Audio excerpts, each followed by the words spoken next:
آج میں نے بتانا ہے کہ حضرت علی علیہ السلام رسول خدا صلی اللہ علیہ وآلہ وسلم کے علاوہ دوسرے انبیاء سے افضل ہیں یا نہیں ہیں۔ دیکھیں، بات اس وقت مشکل بن جاتی ہے جب آپ کسی بڑی ہستی کا موازنہ لوگوں کے سامنے ایسے بندوں سے کرنے لگیں گے جن کی قیمت تاریخ کے اندر بالکل بھی نہ ہو۔ مثال کے طور پر یہ مشکل کب بنی؟ یہ اس وقت بنی جب علی علیہ السلام کا موازنہ معاویہ جیسے لوگوں کے ساتھ کیا جانے لگا کہ علی علیہ السلام اور معاویہ نے جنگ کی، کون ان پہ حق پہ تھا، کون نہیں تھا۔ اس وقت ایسی چیزیں جو ہے نا لوگوں کے ذہن میں آتی ہیں، اور خصوصاً ایسے مولوی جو معاویہ کو راضی اللہ کہتے ہیں اور معاویہ کے بارے میں تعریفی کلمات ادا کرتے ہیں۔ اس وقت ایسی مشکل بنتی ہے۔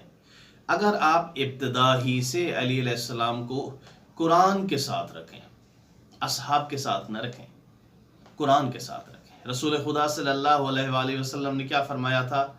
انی تارکن فیکم الثقلین کتاب اللہ و اطرتی اہل بیتی، کہ میں تمہارے درمیان دو چیزیں چھوڑے جا رہا ہوں، ایک اللہ کا قرآن ہے، دوسری میری اہل بیت ہے، آپ نے ان کے ساتھ متمسک رہنا ہے۔ تو اگر آپ ابتدا ہی سے یہی سوچیں کہ علی قرآن کے ساتھ ہے، یعنی اللہ نے، رسول خدا نے جو فرمایا ہے کہ علی کس کے ساتھ ہے؟ قرآن کے ساتھ ہے، دو چیزیں چھوڑے جا رہا ہوں، ایک قرآن ہے، دوسری میری اہل بیت ہے۔ جب آپ ابتدا ہی سے آپ کا مائنڈ ایسا ہو تو پھر آپ کے لیے مشکل نہیں ہے۔ دیکھیں، قرآن افضل ہے، افضل نبی پہ نازل ہوا ہے۔ اگر قرآن کے ساتھ اہل بیت ہے تو اس کا مطلب یہ ہے کہ اہل بیت کا مرتبہ بھی قرآن کے برابر ہے نا، قرآن جتنا ہے نا۔ ایسا تو نہیں کہہ سکتے نا کہ رسول خدا صلی اللہ علیہ وآلہ وسلم نے فرمایا ہو کہ میں دو چیزیں چھوڑے جا رہا ہوں، ان میں ایک افضل ہے، دوسری مفضول ہے۔ نہیں کہہ سکتے نا آپ۔ جب رسول خدا صلی اللہ علیہ وآلہ وسلم نے فرما دیا ہے کہ دو چیزیں چھوڑے جا رہا ہوں، ایک قرآن ہے، دوسری اہل بیت ہے، آپ علی علیہ السلام کا موازنہ کرنا ہے یا ان کو رکھنا ہے تو قرآن کے ساتھ رکھیں گے نا۔ اصحاب کی کیٹیگری میں آپ اس کو کیوں رکھتے ہیں؟ لیکن ایسا نہیں ہے کہ آپ ان کا موازنہ کسی صحابی کے ساتھ کرنا شروع کر دیں۔ یہ کچھ وہابی ٹیپ کے لوگ جب کتابیں لکھی انہوں نے تو اس طرح کی باتیں کی تو لوگوں کے ذہن میں اس طرح کے شبہات آنے لگے۔ تو ابتدا سے بات واضح ہو گئی کہ علی علیہ السلام کس کے ساتھ ہیں؟ قرآن کے ہم پلہ ہے، قرآن پاک کے ہم پلہ ہے۔ اب جو قرآن کے ہم پلہ ہے وہ انبیاء سے، سابقہ انبیاء سے افضل ہو سکتا ہے۔ یہ پہلی تھی۔ دوسری بات یہ ہے کہ جب رسول خدا صلی اللہ علیہ وآلہ وسلم سے نجران کا جو وفد تھا وہ ملنے کے لیے آیا اور ان کے ساتھ کافی عرصے تک مناظرہ چلتا رہا اس بات پہ کہ وہ کہتے تھے کہ حضرت عیسیٰ علیہ السلام اللہ کے بیٹے ہیں۔ مسلمانوں کا دعویٰ یہ تھا رسول خدا صلی اللہ علیہ وآلہ وسلم کا کہ نہیں، ایسا نہیں ہے، حضرت عیسیٰ علیہ السلام اللہ کے بندے ہیں، اللہ کے بیٹے نہیں ہیں۔ وہ دلیل دیتے تھے کیونکہ ان کے والد نہیں ہیں، تو اللہ نے دلیل کے طور پر جو ہے نا ان کے مقابلے میں فرمایا کہ آدم علیہ السلام کا تو باپ بھی نہیں ہے، ماں بھی نہیں ہے، وہ اگر پیدا ہو سکتا ہے، اللہ اس کو خلق کر سکتا ہے، تو عیسیٰ علیہ السلام کو بدرجہ اولیٰ کر سکتا ہے، ان کی ماں تو ہے نا۔ یہ دلیلیں تھیں، لیکن بات یہاں تک پہنچی کہ وہ نہیں مانے۔ جب نہیں مانے تو اللہ تعالیٰ نے فرمایا رسول خدا صلی اللہ علیہ وآلہ وسلم سے، قرآن مجید کی سورہ آل عمران کے اندر آیت نمبر 61 ہے، تو اللہ تعالیٰ نے فرمایا کہ اے رسول فَقُلْ تَعَالُوا نَدْعُ أَبْنَاءَنَا وَأَبْنَاءَكُمْ، کہ اے رسول ان سے کہہ دے کہ ہم بھی اپنے بیٹوں کو بلاتے ہیں، آپ بھی اپنے بیٹوں کو بلائیں، وَنِسَاءَنَا وَنِسَاءَكُمْ، کہ ہم بھی اپنی عورتوں کو بلاتے ہیں، آپ بھی اپنی عورتوں کو بلائیں، وَأَنفُسَنَا وَأَنفُسَكُمْ، یہ میرا شاہد مثال ہے، ہم بھی اپنے نفسوں کو بلاتے ہیں، ہم بھی اپنی جانوں کو بلاتے ہیں، آپ بھی اپنی جانوں کو بلائیں۔ یہاں تین کیٹیگری کے لوگوں کو بلانے کے لیے کہا گیا ہے۔ بیٹوں کی جگہ پہ رسول خدا امام حسن اور امام حسین علیہ السلام کو لے کے گئے، اور عورتوں کی جگہ پہ کسی بیوی کو لے کے نہیں گئے، جناب زہرا سلام اللہ علیہا کو لے کے گئے۔ اور جو تیسری کیٹیگری تھی وہ یہ تھی کہ نفس، یعنی اپنے نفسوں کو لے جانا تھا، اپنی جانوں کو لے جانا تھا، وہ علی علیہ السلام کو لے کے گئے۔ اس کا مطلب ہے کہ اللہ کی سرزمین پہ علی علیہ السلام سے زیادہ عزیز رسول خدا کو کوئی نہیں تھا. نفس رسول تھے، نفس رسول تھے، جان رسول تھے. جو جان رسول ہے، جو نفس رسول ہے، جو نور رسول ہے. ایک مرتبہ رسول خدا نے فرمایا، ایک حدیث ہے کہ انا و علی من نور واحد، میں اور علی ایک ہی نور سے ہیں. تو اس سے یہ پتہ چلتا ہے کہ علی صاحب کا انبیاء سے افضل ہے، جو نفس رسول ہے، جو رسول خدا کی جان ہے. اس کے بعد جو اگلی دلیل ہے وہ یہ ہے کہ خندق کا میدان تھا. خندق کے میدان میں مد مقابل میں جو ہے نا بہت بڑی فوجیں تھیں. ابو سفیان تھا اور ان کی فوجیں تھیں اور بڑے بڑے پہلوان لے کے آیا تھا. جب عمر بن عبدود خندق کراس کر کے اندر داخل ہوا تو اس نے بڑی جسارت کی رسول خدا کی شان میں کہ تیر کمان میں ڈالا اور رسول خدا کے خیمے میں مارا. یہ جنگ ایک جو ہے نا پڑھنے کے قابل ہے. ہم مسلمانوں کو یہ جنگ پڑھنی چاہیے. اس سے یہ پتہ چلے گا کہ اصحاب میں کس کیٹیگری کے لوگ تھے. اصحاب کے اندر منافقین بھی تھے. قرآن سورہ احزاب کے اندر کہہ رہا ہے. تو جب خیمے میں اس نے تیر مارا تو رسول خدا نے فرمایا کہ کون ہے جو اس کتے کا منہ بند کرے.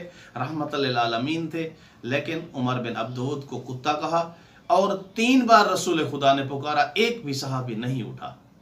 علی علیہ السلام اٹھے اور علی علیہ السلام کو بھیجا. مولا گئے جنگ کی اور ان کو عمر بن عبدود کو قتل کیا. قتل کرنے کے بعد جب واپس آئے تو مولا کائنات رسول اکرم صلی اللہ علیہ وآلہ وسلم نے ایک تمغہ دیا. کیا فرمایا؟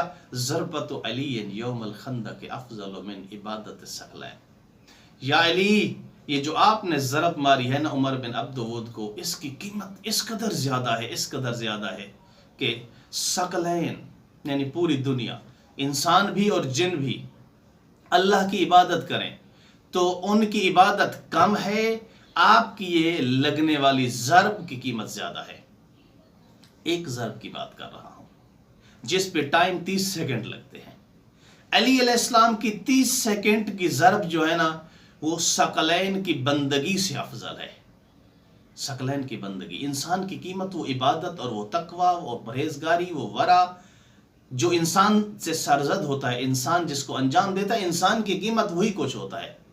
یہ علی علیہ السلام کی ایک ضربت ہے. دوستو ناظرین، ایک ضربت رسول خدا فرما رہے ہیں. یہ سنی اور شیعہ مصادر کے اندر یہ حدیث موجود ہے، ترمذی میں، بخاری میں، ان کتب میں موجود ہے کہ ضربت علی یوم الخندق افضل من عبادت الثقلین. کہ علی علیہ السلام کی عمر بن عبدود کو ماری جانے والی ایک ضرب کیا ہے؟ ثقلین کی بندگی سے افضل ہے.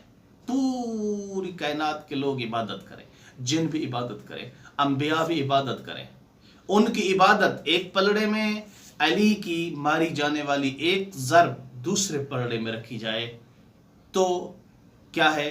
یہ تمام عبادتیں ہلکی ہوں گی، علی علیہ السلام کی ایک ضرب بھاری ہوگی. یہ ایک ضرب کی قیمت ہے. علی علیہ السلام کی تہجد ابھی تک اس کے اندر نہیں ہے. علی علیہ السلام نے پوری زندگی جو دوسرے جہاد کیے وہ اس کے اندر نہیں ہے. علی علیہ السلام نے بدر میں کتنا لوگوں کو قتل کیا، مخالفین کو. احد میں مولا رسول خدا صلی اللہ علیہ وآلہ وسلم کا ساتھ دیا جب سارے اصحاب بھاگ گئے تھے، وہاں بھی ساتھ دیا.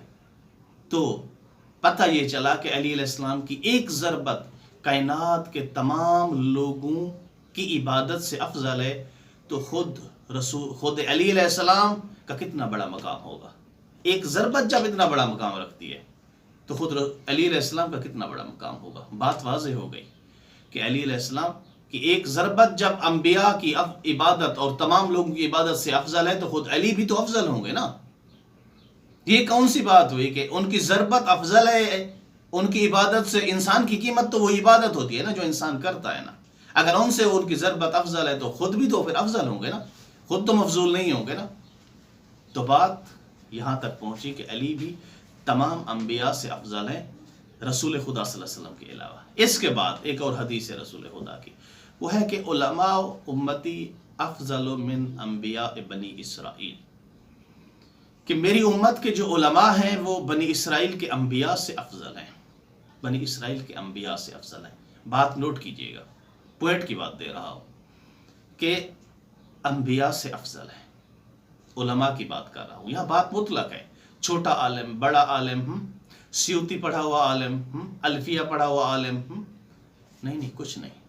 میری امت کے علماء بنی اسرائیل کے انبیاء سے افضل ہیں. علماء کی بات ہو رہی ہے یہاں پہ. یہ علماء ہیں. پہلے درجے پہ آپ علماء کو رکھیں، ٹھیک ہے، آپ کے مطابق. پھر اصحاب کو رکھیں. پھر اوپر درجہ ہے کس کا؟ اہل بیت کا. تو جب نچلے درجے والے علماء افضل ہیں انبیاء سے، تو اہل بیت تو واضح بات ہے کہ وہ انبیاء سے کیا ہوں گے؟ افضل ہوں گے. تو اس میں ڈاؤٹ کی بات نہیں ہے، اس میں شک کی بات نہیں ہے. شک تب پیدا ہوتا ہے جب آپ کسی اتنی بڑی ہستی کو ایک چھوٹی ہستی کے ساتھ اس کا جب موازنہ کریں گے نا، اس وقت آپ کے ذہن میں شک بھی ہوں گے، آپ جو ہے نا ڈاؤٹ کا شکار بھی ہوں گے. جب علی علیہ السلام کا مقابلہ آپ معاویہ سے کریں گے یا اس طرح کے لوگوں سے کریں گے تو تب یہ مشکل پیدا ہوگی. ورنہ اس میں کوئی مشکل نہیں ہے، اس میں کوئی شک نہیں ہے کہ علی علیہ السلام رسول خدا صلی اللہ علیہ وآلہ وسلم کے علاوہ تمام انبیاء سے افضل ہیں. والحمدللہ رب العالمین.